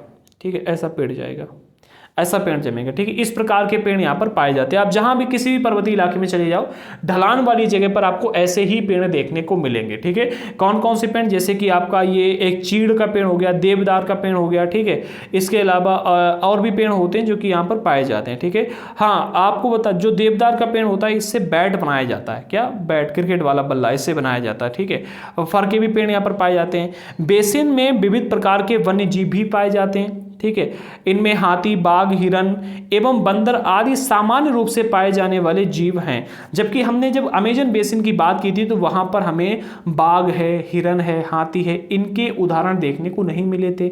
वहां पर जब हमने जीवों को देखा था तो बेसिकली कौन कौन से जीव पाए जाते थे, हमने देखा था कि वहां पर सरीसृप ज्यादा पाए जाते हैं। ठीक है, जो रेंगने वाले जीव हैं बहुत ज्यादा पाए जाते हैं। इसके अलावा बंदर है, स्लॉथ है और चींटियां हैं, चींटी खाने वाले टैपीर है। यहाँ पर विभिन्न प्रकार की मतलब विविधता पाई जाती है। ठीक है, अगर आप उष्ण कटिबंधीय इलाके में आओगे तो यहाँ पर जो जीव आपको देखने को मिलेंगे वन्य जीव, उसमें आपको उपोष्ण प्रदेश में हमारे उत्तर प्रदेश वाले इलाके में आओगे तो यहाँ पर हाथी है, बाघ है, हिरन है, बंदर है, ये सभी पाए जाएंगे। लेकिन जब हम चले आते हैं भूमध्य रेखीय क्षेत्र में, ठीक है, अमेजन बेसिन वाले इलाके में, तो वहाँ पर बंदर है, स्लॉथ है, चींटी है, पेड़ के ऊपर रहने वाले जीव जो हैं, ये चीज ज्यादा पाए जाते हैं। ये जीव ज्यादा पाए जाते हैं जो पेड़ के ऊपर रहते हैं। ठीक है, मैदानी इलाके में रहने वाले जो जीव हैं वो कम पाए जाते हैं। आगे बढ़ते हैं। हाँ, एक सींग वाला गेंडा ब्रह्मपुत्र के मैदानों में ज्यादा पाया जाता है। डेल्टा क्षेत्र में बंगाल टाइगर एवं मगर, ठीक है, मगर एवं घड़ियाल ये भी पाए जाते हैं। आगे बढ़ते हैं। नदी के साफ जल, झील एवं बंगाल की खाड़ी में प्रचुर मात्रा में जलीय जीव पाए जाते हैं। ठीक है, अगर आप नदी के साफ जल में देखोगे, झील में देखोगे, बंगाल की खाड़ी में देखोगे तो यहाँ पर बहुत बड़ी मात्रा में जलीय जीव देखने को मिलेंगे। ठीक है, गंदे जल में नहीं पाए जाते, ज्यादा हैं। रोहू हो गया, कतला एवं हिल्सा मछली हैं, ये पाई जाती हैं। ठीक है, ये बहुत लोकप्रिय प्रजातियां जो कि वहां पर पाई जाती हैं। ठीक है, मछली एवं चावल इस क्षेत्र में रहने वाले लोगों का मुख्य आहार भी है। हम बंगाल की खाड़ी की बात कर रहे हैं यहाँ पर। ठीक है, बंगाल की खाड़ी की बात कर रहे हैं, यहाँ पर ये मछलियां मुख्य रूप से पाई जाती हैं और मछली चावल यहाँ का मुख्य आहार भी है, आप याद रखना। ठीक है, गंगा एवं ब्रह्मपुत्र के अलवड़ जल में, जो हमारी ये पूरी दोनों नदियां हैं, इन दोनों नदियों के अलवड़ जल में, ठीक है, यानी शुद्ध जल में एक प्रकार की डॉल्फिन भी पाई जाती है। ठीक है, इस डॉल्फिन का नाम है, इसे स्थानीय भाषा में सुसु कहा जाता है। क्या? सुसु कहा जाता है। है, ये अंधी डॉल्फिन होती है, इसे दिखाई नहीं देता, ये कहा जाता है, ठीक है। सुसु की उपस्थिति जल की शुद्धता का पता चलता है। अगर किसी भी स्थान पर जल में सुसु आपको देखने को मिल जाए तो आप मान लो कि भाई उस स्थान का जो जल है वो शुद्ध है, उस जल में शुद्धता पाई जाती है, क्योंकि अगर गंदा जल होगा तो ये मर जाएगी, ये गंदे जल में नहीं रह सकती है, ठीक है। तो सुसु की उपस्थिति से जल की शुद्धता का पता चलता है। रसायन की अत्यधिक मात्रा वाले गैर उपचारित औद्योगिक एवं शहरी गंदगी इन प्रजातियों को नष्ट कर रही है। होता क्या है कि आजकल फैक्ट्रियां लग गई हैं, जैसे कि हम अगर देखें तो हमारा कानपुर है, इलाहाबाद है, दिल्ली है, ठीक है। इसके अलावा आपको देखने को मिलता है लखनऊ है, आपके वाराणसी क्षेत्र है, यहाँ पर जो फैक्ट्रियां लगी हुई हैं उनसे बहुत गंदा केमिकल वाला पानी निकलता है, ठीक है। और वो पानी नदियों के माध्यम से होता हुआ कहाँ पर जाकर मिलता है? गंगा नदी में, ठीक है। इससे क्या हुआ, जितनी भी नदियां, केवल गंगा नदी की बात नहीं कर रहे, हर नदी में जाता है, ठीक है। आप किसी भी नदी में देख लो, किसी न किसी फैक्ट्री का पानी आता ही होगा, ठीक है। तो जब नदियों में जाकर के ये गंदा पानी मिलता है तो क्या होता है, नदी का जो पानी है वो खराब हो जाता है, ठीक है।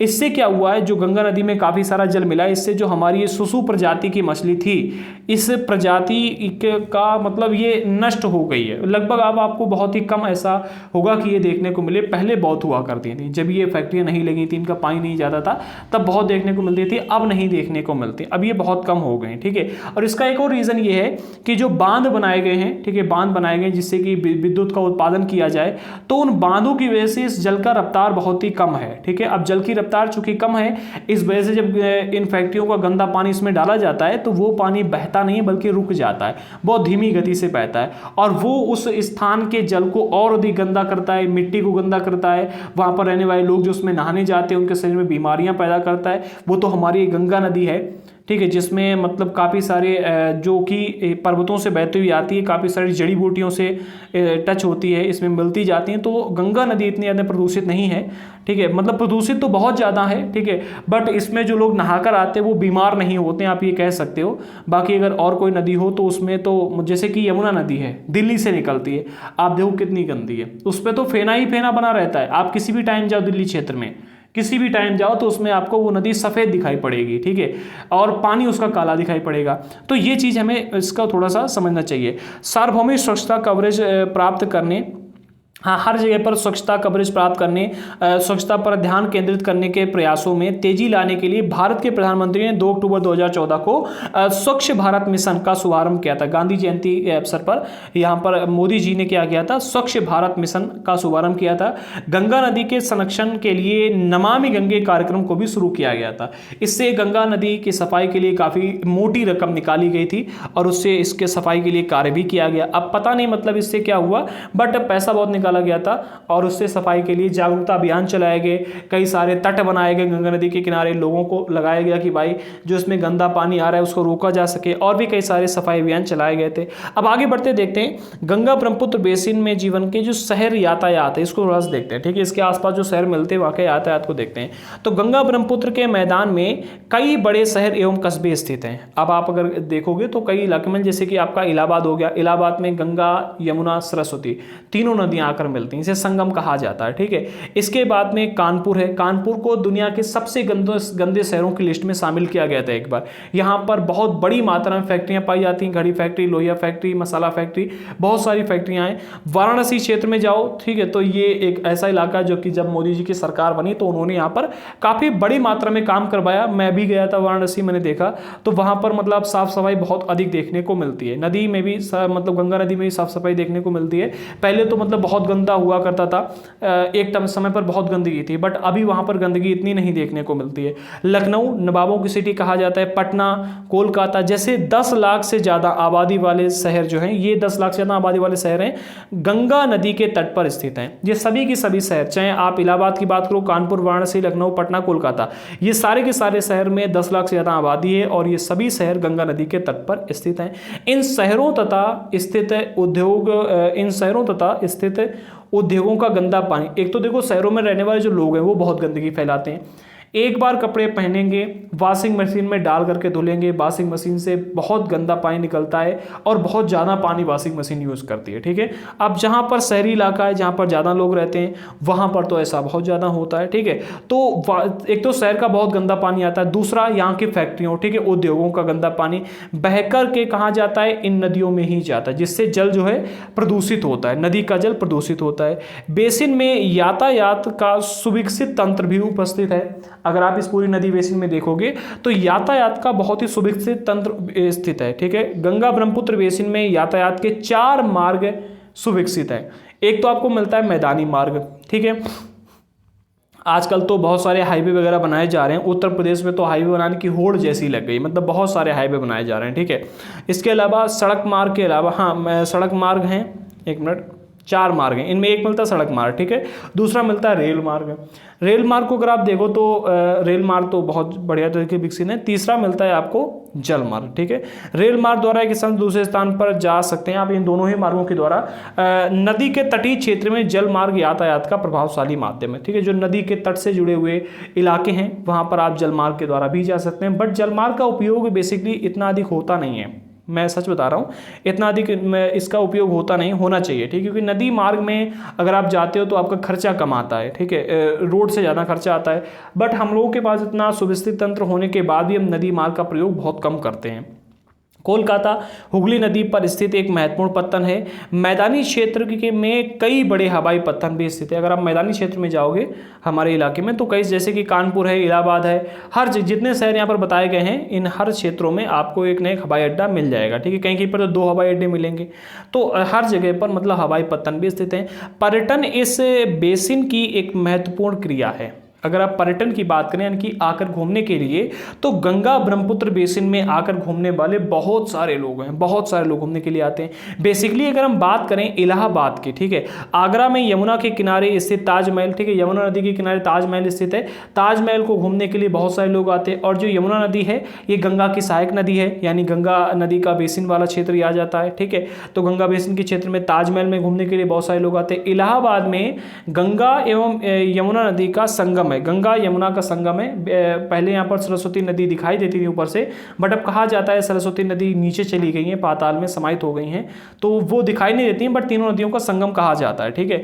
तो गंगा यमुना का संगम क्षेत्र है ये। यहाँ पर तो करोड़ों की संख्या में लोग आते हैं हर साल, ठीक है। हर मतलब एक महीने में लाखों लोग आते हैं, साल में तो करोड़ों अरबों लोग यहाँ पर घूमने के लिए आते हैं। जब कुंभ लगता है तब तो मतलब अरबों की संख्या में पर्यटन यहाँ पर होता है, ठीक है। उत्तर प्रदेश एवं बिहार में बौद्ध स्तूप बड़ी मात्रा में है और बौद्ध स्तूप में घूमने के लिए बहुत लोग आते हैं, ठीक है। इसके अलावा लखनऊ का इमामबाड़ा, इसके अलावा असम का काजीरंगा एवं मानस वन्य प्राणी अभय वन। तो ये 2 इलाके, एक इमामबाड़ा, ठीक है, और दूसरा असम का काजीरंगा एवं मानस वन्य प्राणी अभयारण्य, ठीक है, अभय वन। तो यहाँ पर लोग काफ़ी बड़ी मात्रा में घूमने के लिए आते हैं, जंगल सफारी वगैरह करने के लिए आते हैं।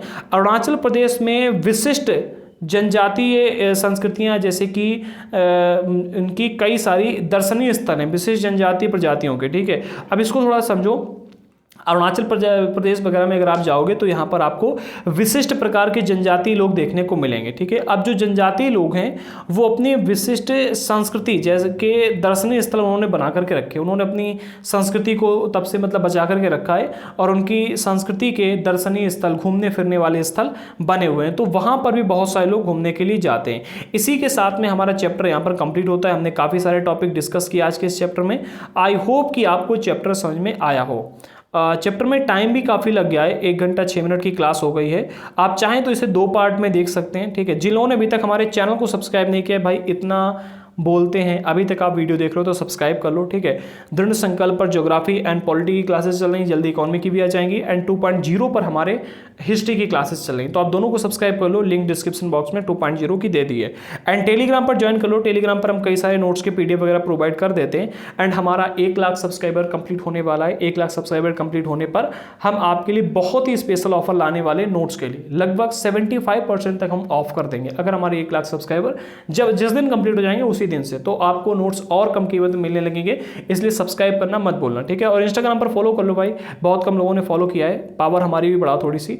और अगर आपके मन में कोई भी सवाल है तो इंस्टाग्राम पर मैसेज करके आप हमसे पूछ सकते हो, प्रिपरेशन से रिलेटेड या फिर नोट्स से रिलेटेड या फिर जैसे भी है, ठीक है। एंड फेसबुक पर फॉलो कर लीजिएगा, फेसबुक का आप ये सर्च कर सकते हो, फेसबुक पर आपको हमारा मिल जाएगा, ठीक है। एंड जिन लोगों को एनसीईआरटी के नोट्स लेने हैं, एनसीईआरटी के नोट्स लेने के लिए इस नंबर पे व्हाट्सएप पर मैसेज करके आप हमसे एनसीईआरटी के नोट्स प्राप्त कर सकते हो। हमारे चैनल पर बिल्कुल फ्री में एनसीईआरटी की क्लासेस लाई गई हैं, क्लास 6 to 12 लाई जा रही हैं, इसमें history, geography, polity, economy and science, इन सभी को हम कंप्लीट कवर करेंगे। तो अभी तक देख ही रहे हो, सब्सक्राइब नहीं किया, लाइक भी नहीं किया, कितनी गलत बात है भाई, कर दो लाइक, ठीक है। एक लाइक और एक सब्सक्राइब एंड एक शेयर अगर कर सकते हो तो इतना कर दीजिएगा। मिलते हैं अगले वीडियो के साथ में शाम को ठीक 8 बजे क्लास 7 के लाइव टेस्ट में, तब तक के लिए जय हिंद साथियों।